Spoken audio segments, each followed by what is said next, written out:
Have you ever spent hours or days or even years agonizing over a decision, running through every possible outcome and still feeling unsure? If so, you're not alone. As highly sensitive people, we can fall into this trap, and I know myself, I've done this many times. So, why do we as HSPs get stuck in decision paralysis? There can be several reasons for this. The first is a fear of negative outcomes. We, as highly sensitive people, are sensitive to negativity, things not going the way we would like them to, and other people's negative emotions, not getting what we want. We can fall into that because we're so susceptible, this differential susceptibility that we often talk about with HSPs, where in good environments, we do really, really well. In tough environments, we do less well than other people do. So we naturally have this fear of a negative outcome because the chances of us going down and not having a good experience are high. And so it's natural for us to want to avoid that. And for that reason, we tend towards perfectionism. We tend towards looking at our decision making very carefully to try to avoid that. Now, on the one side, this is a really good thing because it allows us to see into things, to see into the future, to make critical decisions and weigh a lot of consequences very carefully. And that's our strength as highly sensitive people. But it can also tie us in knots when we're dealing with complex issues and we're not really clear about what the right decision would be. So fear of negative outcomes is something I think everyone deals with when they're making decisions. We want to make the right decision. We don't want to make the wrong decision. And what that means is we want to have a positive outcome and not a negative outcome. And what that really means is we want to have a positive experience. Like internal experience is really what what we all really care about. And so we want to have a positive experience. We don't want to have a negative experience. So even small decisions can feel really weighty when you've got all this pressure, almost without knowing it, of trying to make sure that it's the best possible outcome and trying to avoid something negative. Another reason, which is very similar to this, of why we get stuck in decision paralysis is the desire to please and to avoid conflict. So there's an outcome which we could say is negative, but then there's the interpersonal negative outcome, like when somebody gets mad at us or somebody gets upset with what we did or we get criticized as a result of making a decision. These are things that can really get to us as HSPs, and we try to avoid them. And it's fine to try to avoid them. It's just that notice how this makes it harder to make a decision because there's this pressure, better not do it wrong. When you're afraid of doing it wrong, decision-making becomes very, very stressful. If there's a way to find that making the right decision and making the wrong decision are both equally okay from a broader perspective, it takes the pressure off of making decisions. And this is one of the ways that we can get more comfortable with making decisions without worrying about these negative consequences as much. But it's a natural part of decision making, and it certainly comes into play with HSPs because of the way we pay attention to detail. Another reason why we get stuck in decision paralysis is that we tend to look very closely at all the details. You know that idea of making a list of pros and cons? Well, we do that in spades. We can make a list of pros and cons, and then we can go deeper and find the finer versions of those pros and cons. And we can, in the end, it can end up being a stalemate because it's never done. Oh, well, I haven't thought about that. Oh, wait a minute. This should be a factor as well. And then you weigh them against each other. And my goodness, this is what they say, analysis paralysis. And it happens with HSPs very easily when we're trying to make decisions from our intellect, from our reasoning, which is an important part of making decisions, but it still is, it's difficult because it's kind of infinite. You can just keep parsing and parsing and parsing, and it can become very difficult to come up with a final decision. In my experience, decisions are actually made from the heart. They're not made from the intellect. The intellect is there to inform and to give lots of knowledge and information, but it's something inside that says, yeah, I'd like to go this way, or no, I'd like to go this way. That's when I get in touch with that, that's when decisions start becoming easier. So let's look at how to get unstuck when you get into decision paralysis. One thing that can help is to shift the goal from trying to make the right choice, which is what we normally try to do, to trying to make an aligned choice. In other words, instead of asking what's the best decision I can make, it's more like what feels most true to me right now.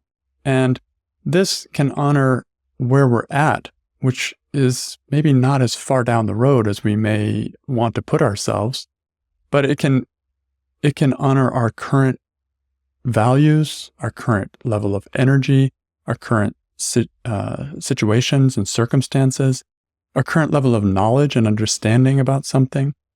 And if we are making or looking for an aligned choice, that's a much more doable kind of thing than trying to make this absolute right choice. And normally what happens to me is I'll start by trying something, and this is my best guess. Like, okay, this is my best choice given where I'm at and what feels right to me, given the knowledge that I have. And then I'll make that decision, and then with time, I may learn that there's an even better choice, and I may refine that decision, and there may be even better. And it's a constant process of choosing and then re-choosing and then re-choosing. We tend to get locked into this idea that there's one chance. I have to make this decision right now, and if I don't make it the right one now, I'm stuck with that for life. Now, there may be a few decisions that is true about, but most decisions tend to be like, okay, let's get going in the right direction, and then let's adjust, and then adjust, and adjust, and adjust. So aligning with myself where I am right now will get me at least moving, and then we can see where we go from there. Another thing that can help if you get stuck with decision paralysis is to create a pause for yourself without any pressure. When I'm trying to make a decision under pressure, it leads to more stress. And when my brain gets stressed or my emotions get stressed, my creativity goes down, my ability to see clearly goes down, my cognitive ability fails in a way because I'm in this stress reaction. I'm pulling back. I'm under duress. And so I don't see things as clearly. I make more rash decisions, and it's just not conducive to looking deeply at things. So by taking a pause and backing off of the pressure and just saying, you know what, I don't have to do this right now. What if I take a break from this? Even it's like a 5 or 10 minute break or a few hours break, or if you have the luxury, a day break or a few days break. This can give you a chance to just not think about it. And what I find happens is my subconscious just keeps working on it and without any pressure. And when I come back to making the decision, it's like almost like it kind of comes together. It becomes clear. So giving myself time is probably my biggest asset when it comes to making decisions. It's my biggest tool. When I have something important to decide on, I will kind of pose it as a question to myself, like, what would be a good direction to go in here? And it's this open-ended question, and I may brainstorm in it for a little while, and then I leave it, and I will go away, work on other things, go take care of my life, and then give it a day, give it 2 days, give it 3 days, as long as I need, or as long as I have, and then see what happens. And I'll come back and check on it every once in a while. Is there a decision ready yet? Oh, no, not yet. And then it's amazing what comes out of that without the pressure. And if necessary, I actually ask for more time, just if it's possible, so that I can allow that to happen within myself. Another tool that you can use to get unstuck when you're dealing with decision paralysis is a fun little thing, a journaling tool called the 3-column clarifier. And basically in column 1, you write what I'm afraid of if I choose X. What I'm afraid of if I choose X is, and you write it down. And then column 2 is what I'm hoping for if I choose X, and then you write that down. And then what I know down deep, which is asking yourself for something outside of the box. What is my truth? What feels right? Getting more in touch with the feeling, not just with the intellectual values of it.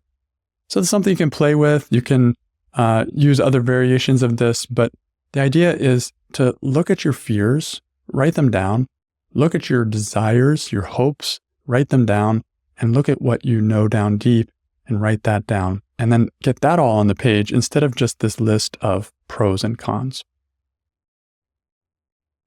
So now let's turn to tips for avoiding future overwhelm when deciding on something and how to avoid this paralysis in the future. One thing that can help is to simplify low-stake decisions. That means there's a lot of clutter that can be created in our minds if we're making little decisions about meals and clothing and scheduling all the time that eats up our bandwidth for making decisions about things that truly matter. So taking some of those off of our plate, either by giving that responsibility to someone else, or by putting it into a routine so that it's just, no, I'm going to be wearing this today, and I know this is the next thing I'm going to be eating. Like those things can free up bandwidth for other decisions that we make later.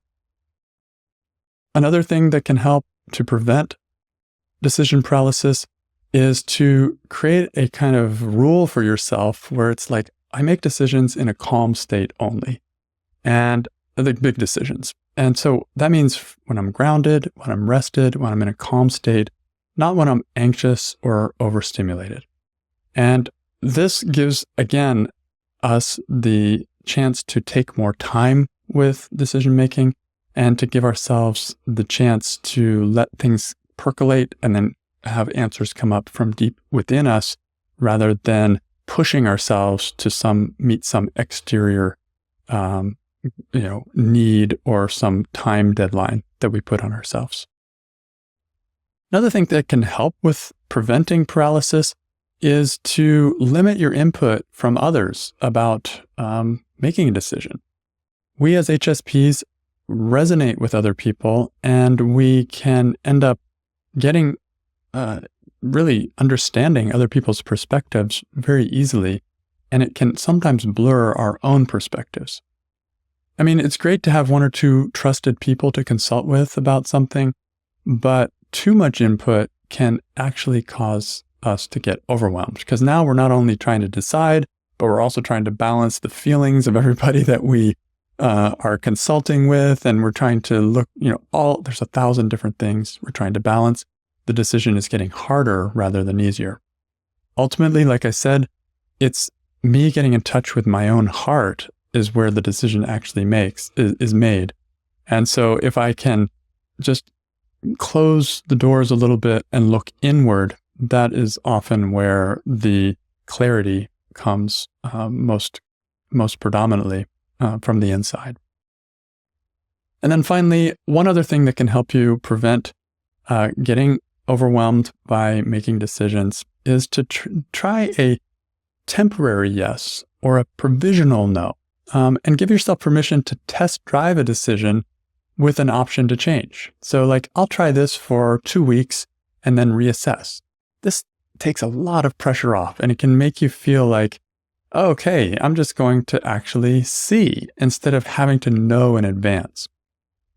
As highly sensitive people, we are really good at knowing in advance, but there's no substitute for actual experience, and we can't really know everything in advance.